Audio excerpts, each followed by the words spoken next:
ਵਾਹਿਗੁਰੂ ਜੀ ਕਾ ਖਾਲਸਾ, ਵਾਹਿਗੁਰੂ ਜੀ ਕੀ ਫਤਿਹ। ਇੱਕ ਮਿੰਟ ਮੂਲ ਮੰਤਰ ਦਾ ਰਲ ਕੇ ਕਰਨੇ ਆ। ਇੱਕ Onkar Satnam. Okay, I'll say one time, you'll say one time. Okay? ਇੱਕ ਓਂਕਾਰ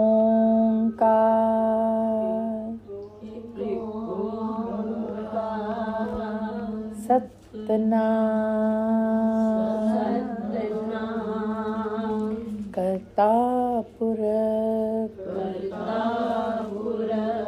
ਨਿਰਭਉ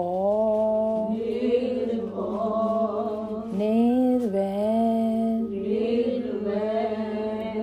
ਅਕਾਲ ਮੂਰਤ ਅਜੂਨੀ ਸੈਭੰ ਗੁਰ ਪ੍ਰਸਾਦ ਗੁਰ ਪ੍ਰਸਾਦ ਗੁਰ ਪ੍ਰਸਾਦ। ਉਹਨੇ ਮੰਮੀ ਜੀ ਨੇ ਜੋ ਸ਼ਬਦ ਪੜ੍ਹਿਆ ਹੈ, ਸਾਸ ਸਾਸ ਸਿਮਰੋ ਗੋਬਿੰਦ, ਅਸੀਂ ਕਈ ਵਾਰੀ ਸਮਝਦੇ ਹਾਂ ਕਿ ਸਿਰਫ ਪਾਠ ਕਰਦਿਆਂ ਰੱਬ ਚੇਤਾ ਰਹਿੰਦਾ। ਪਾਠ ਕਰਦਿਆਂ ਸ਼ਾਇਦ ਅਸੀਂ ਘੋੜੇ ਗਿਣਦੇ ਪਏ ਹੋਵਾਂਗੇ। ਇਹ ਤੇ ਗੁਰੂ ਦੀ ਵੀ ਕਹਾਣੀ ਹੈ। ਸਾਸ ਸਾਸ ਸਿਮਰੋ ਗੋਬਿੰਦ, ਇਹ ਤੇ ਮਕਸਦ ਹੈ। ਪਰ ਇਸ ਪੰਕਤੀ ਤੋਂ ਪਤਾ ਚੱਲਦਾ ਹੈ ਕਿ ਸਾਨੂੰ ਕਰਨਾ ਕੀ ਹੈ। ਰੱਬ ਨੂੰ ਚੇਤਾ ਯਾਦ ਰੱਖਣਾ। ਅਤੇ ਉਹ ਸੁਖਮਨੀ ਸਾਹਿਬ ਦੀ ਅਖੀਰਲਾ ਲਾਈਨ ਵਿੱਚ ਆਪਣਾ ਦੱਸਿਆ ਜਾਂਦਾ ਹੈ ਕਿ ਜੇ ਨਿਰਮਲ ਆਪਣਾ ਕਰਮ ਨਿਰਮਲ ਦਿਖਿਆ ਜਾਏਗਾ ਜੇ ਅਸੀਂ ਰੱਬ ਨੂੰ ਯਾਦ ਕਰੇ। ਨਿਰਮਲ ਮਤਲਬ ਸਾਰੇ ਨਿਰਮਲ ਕੀ ਹੁੰਦਾ? ਸੌਫਟਨੈਸ, ਨਿਰਮਲਤਾ, ਮਤਲਬ ਦੂਜਿਆਂ ਵਾਸਤੇ ਵੀ ਰਿਸਪੈਕਟ ਅਤੇ ਪਿਆਰ, ਅਤੇ ਕਿਸੇ ਦੇ ਨਾਲ ਘ੍ਰਿਣਾ ਨਹੀਂ ਅਤੇ ਕਿਸੇ ਨੂੰ ਦੋਸ਼ੀ ਨਹੀਂ। ਅਸੀਂ ਸਮਝਦੇ ਹਾਂ ਕਿ ਗੁਰੂ ਸਾਨੂੰ ਦੱਸਦਾ ਹੈ ਕਿ ਪਿਆਰ ਕਰੋ, ਸ਼ਾਂਤੀ ਵਿੱਚ ਰਹੋ, ਕਿਸੇ ਨੂੰ ਟੋਕੋ ਨਾ, ਕਿਸੇ ਨੂੰ ਕੁਝ ਕਹੋ ਨਾ, ਫਿਰ ਵੀ ਅਸੀਂ ਕਰਦੇ ਹਾਂ। ਸਾਸ ਸਾਸ ਸਿਮਰੋ ਗੋਬਿੰਦ ਇਜ਼ ਅ ਸੀਕ੍ਰੇਟ। ਜੇ ਆਪਾਂ ਰੱਬ ਨੂੰ ਕਿਵੇਂ ਯਾਦ ਕਰੀਏ ਤਾਂ ਕਿ ਹਰ ਸਵਾਸ ਉਸ ਨੂੰ ਯਾਦ ਕਰ ਸਕੀਏ। ਅਤੇ ਇਹ ਸੀਕ੍ਰੇਟ ਮੈਂ ਇੱਕ ਪਹਿਲੀ ਵੀ ਕਦੀ ਸ਼ੇਅਰ ਕੀਤਾ। ਅਤੇ ਇਹ ਤਸਵੀਰ ਤੁਸੀਂ ਵੇਖਦੇ ਪਏ ਨਾ ਉੱਤੇ, ਬਹੁਤ ਵੱਡੀ ਮਤਲਬ ਜੋਤ ਦੀ ਤਸਵੀਰ ਹੈ। ਇਹ ਕਿਉਂ ਮੈਂ ਜੋਤ ਦਾ ਤਸਵੀਰ ਕਿਉਂ ਮੈਂ ਵੱਡਾ ਕਰਕੇ ਇਸ ਕਮਰੇ ਵਿੱਚ ਰੋਸ਼ਨ ਕੀਤਾ ਹੋਇਆ? ਕਿਉਂਕਿ ਮਨ ਵਿੱਚ ਅਸੀਂ ਅਕਾਲ ਪੁਰਖ ਨੂੰ ਰੱਖਣਾ ਹੈ। ਕਿਉਂਕਿ ਜੇ ਅਸੀਂ ਪਾਠ ਕਰਦੇ ਪਏ ਲੇਕਿਨ ਮਨ ਸਾਡਾ ਘੋੜਾ ਗਿਣਦਾ ਪਿਆ ਅਤੇ ਫਿਰ ਕੀ ਫਾਇਦਾ? ਫਿਰ ਤਾਂ ਗੁਰਗੱਦੀ ਵੀ ਨਹੀਂ ਪਾਓਗੇ, ਹੈ ਨਾ? ਅਤੇ ਇਸ ਵਾਸਤੇ ਮਨ ਕਿੱਥੇ ਹੈ? ਮਨ ਸਾਡਾ ਕਿੱਥੇ? ਮਨ ਸਾਡਾ ਕੀ ਕਰ ਰਿਹਾ? ਮਨ ਸਾਡਾ ਜੇ ਇਹ ਤਸਵੀਰ ਅਸੀਂ ਮਨ ਵਿੱਚ ਰੱਖਾਂਗੇ ਨਾ ਜੋਤ ਦੀ, ਕਿਉਂਕਿ ਸਾਡੀ ਅਸਲੀ ਹੋਂਦ ਕੀ ਹੈ? ਅਸੀਂ ਜੋਤ ਆ। ਮਨ ਤੋਂ ਜੋਤ ਸਰੂਪ ਹੈ ਆਪਣਾ ਮੂਲ ਪਹਿਚਾਣ। ਜਦੋਂ ਅਸੀਂ ਆਪਣਾ ਮੂਲ ਰੂਪ ਜੋਤ ਪਹਿਚਾਨਾਂਗੇ ਫਿਰ ਅਸੀਂ ਅਕਾਲ ਪੁਰਖ ਨੂੰ ਵੀ ਆਤਮਕ ਪਰਮਾਤਮਾ, ਆਤਮਾ ਔਰ ਪਰਮ ਆਤਮਾ, ਉਸ ਦੀ ਰੂਪ ਨੂੰ ਅਸੀਂ ਪਹਿਚਾਨਾਂਗੇ। ਜਿਵੇਂ ਜਦੋਂ ਮੈਂ ਆਪਣੀ ਮਾਂ ਨੂੰ ਯਾਦ ਕਰਾਂਗੀ ਅਤੇ ਫਿਰ ਮਨ ਦੇ ਤਸਵੀਰ ਵਿੱਚ ਕੌਣ ਆਏਗਾ? ਮਾਂ ਆਏਗੀ। ਜੇ ਅਸੀਂ ਆਪਣੇ ਬੱਚੇ ਨੂੰ ਯਾਦ ਕਰ ਰਹੇ ਅਤੇ ਮਨ ਵਿੱਚ ਕਿਹਦੀ ਤਸਵੀਰ ਆਏਗੀ? ਬੱਚੇ ਦੀ। ਅਤੇ ਅਕਾਲ ਪੁਰਖ ਨੂੰ ਅਸੀਂ ਚੇਤਾ ਕਰਨਾ ਹੈ ਅਤੇ ਉਸ ਦੀ ਤਸਵੀਰ ਮਨ ਵਿੱਚ, ਸਾਨੂੰ ਪਤਾ ਹੀ ਨਹੀਂ ਉਸ ਦੀ ਤਸਵੀਰ ਦਾ, ਅਤੇ ਮੈਂ ਕਿਵੇਂ ਚੇਤਾ ਕਰੀਏ? ਇਹੋ ਤਾਂ ਪ੍ਰੋਬਲਮ ਹੈ। ਅਸੀਂ ਖੁਦ ਨੂੰ ਵੀ ਇਹ ਸਰੀਰ ਰੂਪ ਸਮਝਿਆ ਹੋਇਆ। ਸ਼ੀਸ਼ਾ, ਆਇਨਾ ਧੋਖਾ ਦਿੰਦੀ ਹੈ। ਆਇਨਾ ਸਾਨੂੰ ਦਿਖਾਉਂਦੀ ਕਿ ਇਹ ਮੇਰਾ ਰੂਪ ਹੈ, ਪਰ ਇਹ ਮੇਰਾ ਰੂਪ ਨਹੀਂ ਹੈ। ਮੈਂ ਜਦੋਂ ਜਨਮ ਲਿਆ ਸੀ ਕਿ ਮੇਰਾ ਸ਼ਕਲ ਇਹ ਸੀ, ਮੈਂ 5 ਸਾਲ ਦੀ ਸੀ, ਮੇਰੀ ਸ਼ਕਲ ਰੂਪ ਇਹ ਸੀ। ਇਹ ਰੂਪ ਤੇ ਬਦਲ ਰਹੀ ਹੈ। ਮੈਂ ਤੇ ਉਹੀ ਹਾਂ ਜਿਹੜਾ ਮਾਂ ਦੇ ਗਰਭ ਵਿੱਚ ਆਈ ਹਾਂ ਅਤੇ ਮਾਂ ਦੇ ਗਰਭ ਵਿੱਚੋਂ ਨਿਕਲ ਕੇ ਮੇਰੀ ਸਰੀਰ ਬਦਲ ਰਹੀ ਹੈ, ਪਰ ਮੈਂ ਨਹੀਂ ਬਦਲੀ। ਮੈਂ ਇੱਕ ਸ਼ਕਤੀ ਹਾਂ, ਇੱਕ ਜੋਤ ਹਾਂ। ਮਨ ਤੋਂ ਜੋਤ ਸਰੂਪ ਹੈ। ਜਦ ਅਸੀਂ ਆਪਣੇ ਆਪ ਨੂੰ ਮਨ ਜੋਤ ਸਰੂਪ ਵੇਖਾਂਗੇ ਤੇ ਆਟੋਮੈਟਿਕਲੀ ਅਸੀਂ ਉਸ ਪਾਰ ਬ੍ਰਹਮ ਪਰਮੇਸ਼ਵਰ ਨੂੰ ਯਾਦ ਕਰਾਂਗੇ ਜੋ ਕਿ ਮਾਂ ਦੇ ਗਰਭ ਵਿੱਚ ਕਦੀ ਜਨਮ ਨਹੀਂ ਲਿਆ। ਇੱਕ ਓਂਕਾਰ, ਇੱਕ ਉਹ ਇੱਕੋ ਹੀ ਹੈ ਜਿਹੜਾ ਮਾਂ ਦੇ ਗਰਭ ਵਿੱਚ ਪੈਦਾ ਨਹੀਂ ਹੋਇਆ, ਕਿਉਂਕਿ ਉਹ ਨਿਰਾਕਾਰ ਹੈ, ਪਾਰ ਬ੍ਰਹਮ ਪਰਮੇਸ਼ਵਰ ਹੈ, ਉਸ ਦਾ ਇੱਕ ਖੇਡ ਹੈ। ਅਸੀਂ ਜਨਮ ਲੈ ਕੇ ਆਪਣੇ ਆਪ ਖੇਡ ਰਹੇ ਹਾਂ ਤੇ ਭੁੱਲ ਜਾਈਦਾ ਉਸ ਨੂੰ, ਹਾਈਡ ਐਂਡ ਸੀਕ ਹੈ। ਤੇ ਸਾਨੂੰ ਅੰਤ ਵਿੱਚ ਆ ਕੇ ਉਹ ਚੇਤਾ ਦਿਲਾਉਂਦੇ ਨੇ ਕਿ ਮੈਨੂੰ ਯਾਦ ਕਰ। ਤੇ ਉਸ ਸਮੇਂ ਤੇ ਸਾਨੂੰ ਯਾਦ ਹੀ ਨਹੀਂ ਕਿ ਮੈਂ ਆਤਮਾ ਹਾਂ। ਮੈਂ ਆਪਣੇ ਆਪ ਨੂੰ ਇੱਕ ਲੜਕੀ ਸਮਝਦੀ ਹਾਂ, ਮੈਂ ਆਪਣੇ ਆਪ ਨੂੰ ਸਿੱਖ ਸਮਝਦੀ ਹਾਂ, ਮੈਂ ਆਪਣੇ ਆਪ ਨੂੰ ਮਾਂ ਸਮਝਦੀ ਹਾਂ। ਇਹ ਸਾਰੇ ਭੇਟ ਨੇ। ਸੁਖਮਨੀ ਸਾਹਿਬ ਵਿੱਚ ਇੱਕ ਪੰਕਤੀ ਜਦੋਂ ਅਸੀਂ ਸੁਣੀ, ਦੇਖੋ ਮੈਂ ਜਲਦੀ ਨਹੀਂ ਪੜ੍ਹ ਸਕਦੀ, ਮੈਨੂੰ ਜਲਦੀ ਗੁਰਬਾਣੀ ਪੜ੍ਹਨਾ ਪਸੰਦ ਹੀ ਨਹੀਂ ਹੈ। ਇਸ ਵਾਸਤੇ ਮੈਂ ਚੁੱਪ ਹੋ ਜਾਂਦੀ ਹਾਂ, ਕਿਉਂਕਿ ਇੱਕ ਪੰਕਤੀ ਦੇ ਉੱਤੇ ਮੈਂ ਰੁਕ ਜਾਂਦੀ ਹਾਂ। ਕਿਵੇਂ ਇਸ ਪੰਕਤੀ ਨੂੰ ਪੜ੍ਹ ਕੇ ਹੋ ਗਿਆ? ਨਹੀਂ ਹੋਇਆ। ਇੰਨਾ ਕੁਛ ਅਸੀਂ ਪੜ੍ਹਿਆ, ਮੈਨੂੰ ਸਮਝ ਹੀ ਨਹੀਂ ਆ ਰਹੀ ਕਿਹੜੀ ਪੰਕਤੀ ਨੂੰ ਮੈਂ ਛੂਆਂ। ਉਠਤ ਬੈਠਤ ਸੋਵਤ ਨਾਮ, ਕਹੋ ਨਾਨਕ ਜਨ ਕੇ ਸਦ ਕਾਮ। ਮਨ ਤਨ, ਮਤਲਬ ਉੱਠਤ ਬੈਠਤ ਅਸੀਂ ਤੈਨੂੰ ਯਾਦ ਕਰੀਏ, ਪਰ ਅਸੀਂ ਉੱਠਦੇ ਬੈਠਦੇ ਹੁਣ ਤੈਨੂੰ ਨਹੀਂ ਯਾਦ ਕਰਦੇ। ਅਸੀਂ ਸਿਰਫ ਪਾਠ ਕਰਨ ਵੇਲੇ ਤੈਨੂੰ ਸ਼ਾਇਦ ਯਾਦ ਕਰਦੇ। ਕਿਉਂ? ਤੁਸੀਂ ਤੇ ਕਹਿ ਰਹੇ ਉੱਠਤ ਬੈਠਤ। ਕਿਵੇਂ? ਮਨ ਵਿੱਚ, ਜਦੋਂ ਮਨ ਵਿੱਚ ਆਪਾਂ ਤਸਵੀਰ ਪਾਵਾਂਗੇ ਖੁਦ ਦੀ ਸੱਚਾਈ ਕਿ ਮੈਂ ਕੌਣ ਹਾਂ। ਜੇ ਮੈਂ ਅਮਰਜੀਤ ਹਾਂ ਤੇ ਮੈਂ ਅਕਾਲ ਪੁਰਖ ਨੂੰ ਨਹੀਂ ਯਾਦ ਕਰ ਸਕਦੀ, ਕਿਉਂਕਿ ਅਮਰਜੀਤ ਮੇਰੀ ਮਾਂ ਨੇ ਨਾਮ ਦਿੱਤਾ, ਅਕਾਲ ਪੁਰਖ ਨੇ ਨਹੀਂ। ਇਸ ਜਨਮ ਵਿੱਚ ਮੇਰਾ ਜਨਮ ਹੋਇਆ, ਮੈਂ ਜੋਤ ਹਾਂ। ਹਾਂ, ਇਸ ਅਮਰਜੀਤ ਦਾ ਖੇਡ ਖੇਡਦੀ ਪਈ ਹਾਂ। ਤੇ ਅਮਰਜੀਤ ਸਿੱਖ ਧਰਮ ਵਿੱਚ ਪੈਦਾ ਹੋਈ ਮਾਂ ਹੈ, ਦਾਦੀ ਹੈ, ਧੀ ਹੈ, ਤੇ ਉਹ ਫਰਜ਼ ਨਿਭਾਉਣੇ ਨੇ। ਅੱਛੀ ਸਿੱਖ ਬਣਨਾ ਹੈ, ਅੱਛੀ ਬੇਟੀ ਬਣਨਾ ਹੈ, ਅੱਛੀ ਬਹੂ ਬਣਨਾ ਹੈ, ਅੱਛੀ ਦਾਦੀ ਮਾਂ ਬਣਨਾ ਹੈ, ਅੱਛੀ ਧੀ ਬਣਨਾ ਹੈ, ਅੱਛੀ ਭੈਣ ਬਣਨਾ ਹੈ। ਇਹ ਮੇਰੇ ਰੋਲ ਨੇ, ਅਮਰਜੀਤ ਦੀ ਰੋਲ ਹੈ। ਪਰ ਮੈਂ ਕੌਣ? ਮੈਂ ਅਕਾਲ ਪੁਰਖ ਦੀ ਧੀ ਹਾਂ, ਮੈਂ ਅਕਾਲ ਪੁਰਖ ਦੀ ਬੱਚੀ ਹਾਂ। ਤੇ ਸਿਰਫ ਮੈਂ ਨਹੀਂ, ਸਾਰੇ ਅਸੀਂ। ਜਦੋਂ ਅਸੀਂ ਆਪਣੇ ਆਪ ਨੂੰ ਜੋਤ ਵੇਖਾਂਗੇ ਤੇ ਮਨ ਵਿੱਚ ਇਹ ਤਸਵੀਰ ਜਿਹੜਾ ਮੈਂ ਵੱਡਾ ਕੀਤਾ, ਹਰ ਪਾਸੇ ਲਾਇਆ, ਤੁਹਾਡੇ ਵਾਸਤੇ ਨਹੀਂ ਲਾਇਆ, ਇਹ ਕਮਰਾ ਮੇਰੇ ਵਾਸਤੇ ਬਣਾਇਆ। ਤੇ ਜਦ ਤੱਕ ਕਿ ਕੋਈ ਵੀ ਆਏ ਉਹਨਾਂ ਨੂੰ ਵੀ ਚੇਤਾ ਰਹੇ, ਤਾਂ ਕਿ ਮੈਨੂੰ ਚੇਤਾ ਰਹੇ ਕਿ ਮੈਂ ਜੋਤ ਹਾਂ, ਮੈਂ ਜੋਤ ਹਾਂ। ਤੇ ਤੂੰ ਪਾਰ ਬ੍ਰਹਮ ਪਰਮੇਸ਼ਵਰ, ਤੂੰ ਪਰਮ ਜੋਤ ਹੈ। ਤੈਨੂੰ ਮੈਂ ਮਿਲਨੇ ਪਈ ਪ੍ਰਾਪਤ ਮਨੁੱਖ ਦੋਹਰੇ, ਗੋਬਿੰਦ ਮਿਲਨ ਕੀ ਹੈ ਤੇਰੀ ਬਰੀਆ। ਗੋਬਿੰਦ ਮਿਲਨ ਕਿਵੇਂ ਕਰਨਾ ਹੈ? ਜੇ ਅਸੀਂ ਇੰਨਾ ਜਲਦੀ ਪੜ੍ਹ ਰਹੇ ਹਾਂ, ਗੋਬਿੰਦ ਮਿਲਨ ਹੋ ਰਿਹਾ? ਹੋ ਹੀ ਨਹੀਂ ਸਕਦਾ, ਕਿਉਂਕਿ ਇਹ ਅਸੀਂ ਗਿਆਨ ਸਮਝ ਰਹੇ। ਜਦੋਂ ਅਸੀਂ ਪੜ੍ਹ ਰਹੇ ਹਾਂ ਨਾ, ਅਸੀਂ ਗਿਆਨ ਕਰ ਰਹੇ ਹਾਂ, ਗੁਰੂ ਦੀ ਗੱਲ ਨੂੰ ਸਮਝ ਰਹੇ। ਪਰ ਸਿਮਰਨ ਅਲੱਗ ਹੈ। ਸਿਮਰਨ ਤੁਸੀਂ ਗੋਬਿੰਦ ਮਿਲਨ ਵਿੱਚ ਮਸਤ, ਮੈਂ ਤੇ ਮੇਰਾ ਬਾਬਾ। ਜਦ ਇਹ ਕਰਨਾ, ਇਹਦਾ ਵੀ ਟਾਈਮ ਚਾਹੀਦਾ। ਤੇ ਮੈਨੂੰ ਤੇ ਗੁਰਦੁਆਰੇ ਵਿੱਚ ਵਧੀਆ ਮਾਹੌਲ ਮਿਲਦਾ ਹੈ ਕਿ ਮੈਂ ਤੇ ਬਾਬਾ ਨਾਲ ਗੋਬਿੰਦ ਮਿਲਨ ਬਹਿ ਕੇ ਕਰਾਂਗੇ, ਜਾਂ ਇਸ ਤਰ੍ਹਾਂ ਸਾਧ ਸੰਗਤ ਅਸੀਂ ਬੈਠੇ ਹਾਂ। ਮੈਨੂੰ ਬਹੁਤ ਅੱਛਾ ਲੱਗਦਾ ਕਿ ਹੋਰ ਕੋਈ ਧਿਆਨ ਨਹੀਂ ਹੁੰਦਾ, ਮੈਂ ਤੇ ਮੇਰਾ ਬਾਬਾ, ਮੈਂ ਤੇ ਮੇਰਾ ਬਾਬਾ। ਤੂੰ ਮੇਰਾ ਪਿਤਾ, ਤੂੰ ਮੇਰਾ ਮਾਤਾ, ਤੂੰ ਮੇਰਾ ਬੰਧਪ, ਤੂੰ ਮੇਰਾ ਤੂੰ ਮੇਰਾ ਸਭ ਕੁਝ, ਸਭਨੀ ਥਾਈ। ਤੇ ਮੈਂ ਸਭਨੀ ਥਾਈ ਦਾ ਮਤਲਬ ਮਨ ਵਿੱਚ। ਜੇ ਅਕਾਲ ਪੁਰਖ ਹਰ ਜਗ੍ਹਾ ਹੈ ਲੇਕਿਨ ਮੇਰੇ ਮਨ ਵਿੱਚ ਨਹੀਂ, ਤੇ ਕੀ ਫਾਇਦਾ?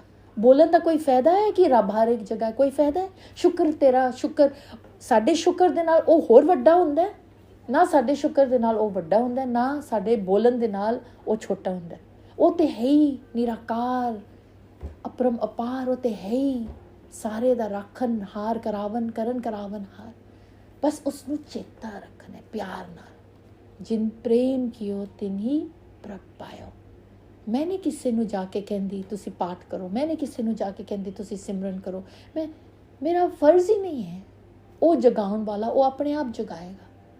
ਹਾਂ, ਉਸਨੂੰ ਮਨ ਵਿੱਚ ਕਿਵੇਂ ਯਾਦ ਰੱਖਣਾ ਹੈ, ਜਿਸ ਤਰ੍ਹਾਂ ਮੈਨੂੰ ਪਾਇਆ। ਤੇ ਚੈੱਕ ਕਰ ਸਕਦੇ ਅਸੀਂ ਖੁਸ਼ ਹਾਂ ਕਿ ਨਹੀਂ। ਜੇ ਜ਼ਿੰਦਗੀ ਵਿੱਚ ਦੁੱਖ ਆਏ, ਬਹੁਤ ਦੁੱਖ ਨੇ ਸਾਰੇ ਕੋਲ, ਕੋਈ ਕਹਿ ਨਹੀਂ ਸਕਦਾ ਮੇਰੀ ਜ਼ਿੰਦਗੀ ਵਿੱਚ ਕੋਈ ਦੁੱਖ ਨਹੀਂ ਹੈ। ਲੇਕਿਨ ਉਸ ਦੁੱਖ ਦੇ ਹੁੰਦਿਆਂ ਜੇ ਮੈਂ ਮੁਸਕਰਾ ਸਕਦੀ ਹਾਂ ਤੇ ਮੈਂ ਅਕਾਲ ਪੁਰਖ ਨੂੰ ਮਿਲ ਕੇ ਆਪਣੇ ਆਪ ਨੂੰ ਪਹਿਚਾਣ ਸਕਦੀ ਹਾਂ ਤੇ ਉਸ ਦੀ ਸ਼ਕਤੀ ਲੈ ਸਕਦੀ ਹਾਂ, ਤੇ ਸ਼ੁਕਰ ਹੈ ਕਿ ਮੈਂ ਸੰਭਲ ਗਈ ਹਾਂ, ਦੁੱਖ ਤੋਂ ਕਮਲ ਪੁਸ਼ਪ ਬਣ ਸਕਦੀ ਹਾਂ। ਤੇ ਇਹ ਉਹ ਦੱਸਦਾ ਹੈ ਕਿ ਤੂੰ ਮੈਨੂੰ ਗੋਬਿੰਦ ਮਿਲਨ ਕਰ, ਤੂੰ ਮੈਨੂੰ ਮਿਲ, ਤੂੰ ਸਿਮਰਨ ਕਰ, ਸਾਹ ਸਾਹ ਸਿਮਰੋ ਗੋਬਿੰਦ। ਮੂੰਹ ਨਾਲ ਨਹੀਂ, ਮਨ ਦੇ ਵਿੱਚ।